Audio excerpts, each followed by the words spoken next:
नमस्कार, मैं हूं विवेका। आप देख रहे हैं खबर बिहार 24। पूरे देश की निगाह लगी हुई है उत्तर प्रदेश चुनाव पर। क्या होगा योगी राज का, क्या होगा मोदी जी के शासनकाल का, क्या 24 के चुनाव में मोदी जी की सत्ता चली जाएगी? इसका निर्णय उत्तर प्रदेश की जनता स्वयं करने जा रही है। योगी के 5 साल के शासन के बाद जनता में जिस प्रकार का आक्रोश बीजेपी के प्रति उत्तर प्रदेश में देखा जा रहा है, वह ऐतिहासिक आक्रोश कहा जा सकता है। लोग रोजगार को मुद्दा बनाए हुए हैं।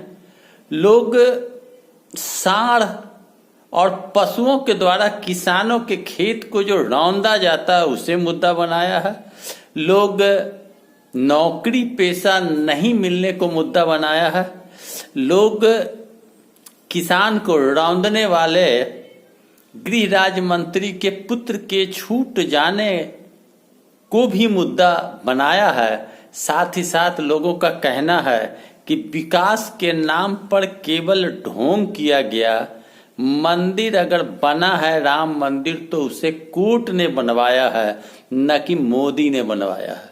मंदिर सैकड़ों हजारों देश में हैं, लेकिन राम मंदिर को ही मुद्दा क्यों बनाया जा रहा है? और देश को बांटने और देश को टूटने की बात करके लोगों के बीच में धर्म का नाम लेके लोगों को ठगा और छाला जा रहा है। लोग यहां तक कह डाला कि पाकिस्तान की गुणगान और पाकिस्तान का भय हिंदुस्तान के जनता को बार बार दिखाया जाता है, लेकिन उसी पाकिस्तान को 71 में तत्कालीन सरकार कांग्रेस सरकार ने पाकिस्तान को लड़कर हराया था और पाकिस्तान को 2 भागों में विभाजित कर दिया था, जिससे बांग्लादेश पैदा लिया। 90,000 पाकिस्तान के सैनिक को तत्कालीन सरकार जो केंद्र में थी कांग्रेस की सरकार ने पाकिस्तान के 90,000 सैनिक को बंधक बनाया था और पाकिस्तान पर विजय पाकर पाकिस्तान को शिकस्त देकर पाकिस्तान को 2 भाग में बांट दिया था। यह कांग्रेस सरकार ने की थी। तो फिर जब सरकार ने पाकिस्तान को चना चबा दिया तो फिर बार बार पाकिस्तान का नाम लेकर डरवाने का प्रयास सरकार क्यों करती है? आज मोदी जी के राज में लोगों का यह प्रश्न है कि मोदी जी के राज में चाइना ने भारत के जमीन को कब्जा कर लिया, लेकिन मोदी जी अब तक 56 इंच का सीना दिखा के चाइना के विरोध में खड़ा नहीं हुए, ना ही चाइना को से लड़ने का बात कहा, ना ही चाइना को हिदायत किया, ना ही चाइना को भगाने का काम किया। केवल प्रोपगंडा और ढोंग। रोजगार समाप्त कर दिया गया उत्तर प्रदेश और भारत में। नौकरियां नहीं मिल रही है, बहाली नहीं मिल रहा, सेना की बहाली तक को भी समाप्त कर दी गई है। अब आप इससे सोच सकते हैं कि लोगों में आक्रोश क्या। जो हमने आपको बताया सारे बात जनता की आवाज है। जनता ने उत्तर प्रदेश में प्रश्न पूछना योगी सरकार से शुरू कर दिया। योगी के बारे में लोग यह कहते हैं ये संत हैं, गोरखपुर जाएं, इनकी आवश्यकता नहीं है। मोदी जी बिना परिवार के लोग हैं, उन्हें लोगों का दर्द का क्या जानकारी? दर्द उसे पता हो जिसे परिवार है। न योगी को परिवार है, न मोदी को परिवार है, तो दर्द लोगों का कहां से पता चले? इसलिए उत्तर प्रदेश में बदलाव की लहर है। और जो 4 चरण में मतदान हुआ, कुल 403 सीट में 231 सीट में मतदान अब तक हो चुका है और सारे मतदान करने वाले मतदाता ने योगी मोदी के खिलाफ मत दिया है। लखीमपुर खीरी में जिस तरह किसानों को रौंदा गया और जमानत पर गृह राज्य मंत्री के पुत्र 4 महीने में छूट गए, यह भी किसानों को मलाल है। और 4 चरण तक जो मतदान हुआ, उस मतदान में सरकार के विरुद्ध मत पड़ा। यहां तक कि लखनऊ प्रोपर में भी यही हाल रही। शहरी क्षेत्र के मतदाता कम मतदान किया, सरकार से नाराज हैं, सरकार के प्रति आक्रोशित हैं, लेकिन वोट देना उन्होंने उचित न समझा और नहीं निकले। ग्रामीण इलाके में मत काफी पड़े। और चौथे चरण की बात अगर करी जाए तो 57-58% मत पड़ा है, और इसमें भी भाजपा की हार हो गई। तो इन होल आप समझ लें कि उत्तर प्रदेश में दिग्गजों का प्रतिष्ठा दांव पर लग गया। मोदी जी को हर सभा में अलग अलग बयान देना पड़ रहा है, योगी जी को अलग सफाई देनी पड़ रही है, लेकिन इन भाजपाइयों को अब तक जुबान में यह नहीं चढ़ा कि बेरोजगारी मैं कैसे दूर करूंगा, बेरोजगारों को नौकरी मैं कैसे दूंगा, बड़े बड़े उद्योग लगाऊंगा या बड़ी बड़ी फैक्ट्रियां खोली जाएगी, लोगों को रोजगार का उपाय बताया जाए, ऐसा कुछ उन्होंने बयान नहीं दिया।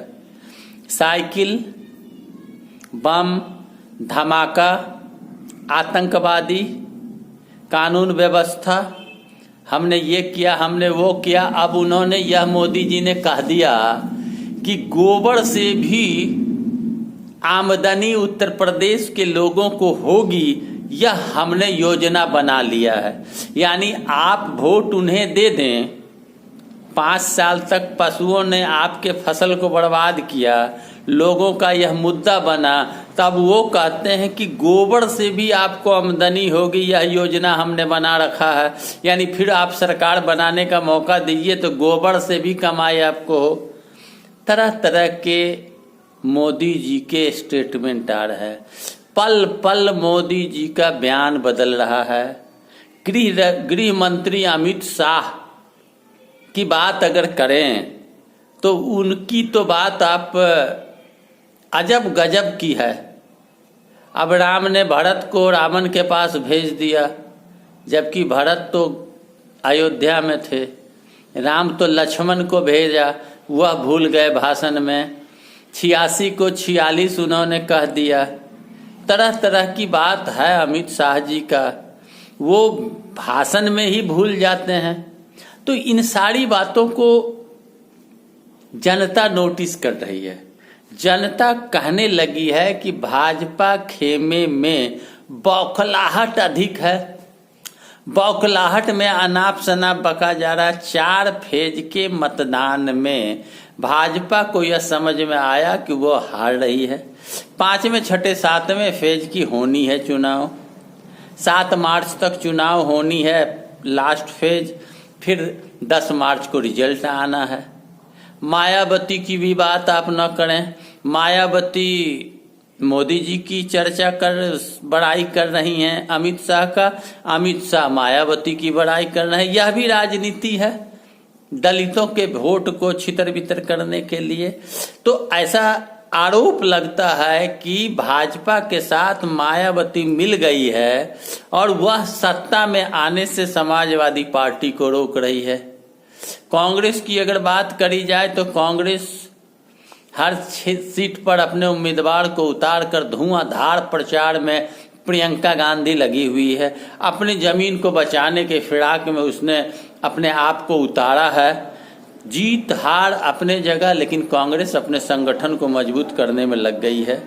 लेकिन जो रोल अगर गड़बड़ है तो मायावती लड़ाई से बाहर है। जो उत्तर प्रदेश की चुनाव हो रही है उसमें लड़ाई में दूर दूर तक मायावती नहीं है। जीत हार का फैसला समाजवादी पार्टी और भाजपा में होना है।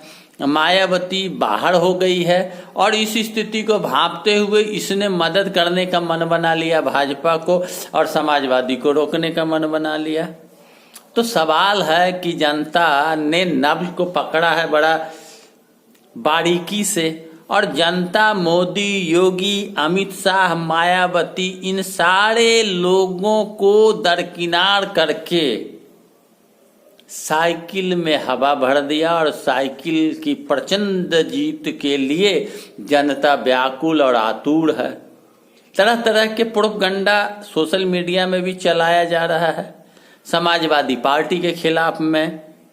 चूंकि जो प्रोपगंडा करने वाले हैं वह अब चाहते हैं कि 3 फेज में कुछ न कुछ सीट हथियाया जाए, वरना हार तो रहे ही हैं लेकिन कुछ तो सीट लाया जाए। प्रतिष्ठा भाजपा की दांव में लग गई। अब वो हार रही है, यह भाजपा के शीर्ष नेताओं को पता है, लेकिन कुछ सम्मानजनक सीट लाई जाए इसके लिए उन लोगों ने जी तोड़ मेहनत प्रारंभ किया। डोर टू डोर प्रचार करते करते जब भागा भागी कराने लगी जनता तो वो फिर डोर टू डोर जाना छोड़ा। मंच से भी सभा में उन्हें अपमान भाजपाइयों को सहना पड़ रहा है। कान पकड़ के उठक बैठक भी एक प्रत्याशी जो पूर्व विधायक हैं पहले वाले वो करते दिखे। तो यह स्थिति भारतीय जनता पार्टी के उम्मीदवारों की हो गई है। भाजपा जान रही है कि उत्तर प्रदेश में मेरी हार होनी है, लेकिन कुछ सम्मानजनक सीट आ जाए ताकि प्रतिष्ठा बचे। इस प्रतिष्ठा को बचाने के जद्दोजहद में भाजपा के शीर्ष नेतागण लगे हुए हैं। प्रतिष्ठा उन लोगों की दांव पर लग गई है। अब आप इस विषय में क्या सोचते हैं कमेंट बॉक्स में जाकर अवश्य लिखें। और वीडियो अच्छा लगे तो दोस्तों लाइक अवश्य करें। लाइक करने से आपका कोई पैसा नहीं लगता, मेरा प्रोत्साहन बढ़ता है, मुझे अच्छा लगता है। और मेरे साथ जुड़े रहने के लिए मेरे चैनल को लाल बटन घंटी दबा के सब्सक्राइब करें ताकि मेरा वीडियो सबसे पहले आप तक पहुंचे। और इस वीडियो को इतना शेयर करें कि देश के कोने कोने में लोगों के पास जाए और लोगों को पता चले कि भाजपा की दुर्गति अब शुरू हो गई। 24 में भी उनकी सरकार चली जाएगी। जनता का यही आवाज शुरू हो चुका है, जिसका खामियाजा भारतीय जनता पार्टी को भुगतना होगा। चूंकि बेरोजगारी महंगाई सबसे बड़ा मुद्दा बनकर अब देश के नौजवानों के बीच में निकल चुका है। बुजुर्ग हैं तो कहते हैं कि मेरे बच्चों का क्या होगा, जवान है तो कहते हैं मेरे उम्र का क्या होगा, मुझे खाना कौन खिलाएगा। आगे आप सोचें। धन्यवाद।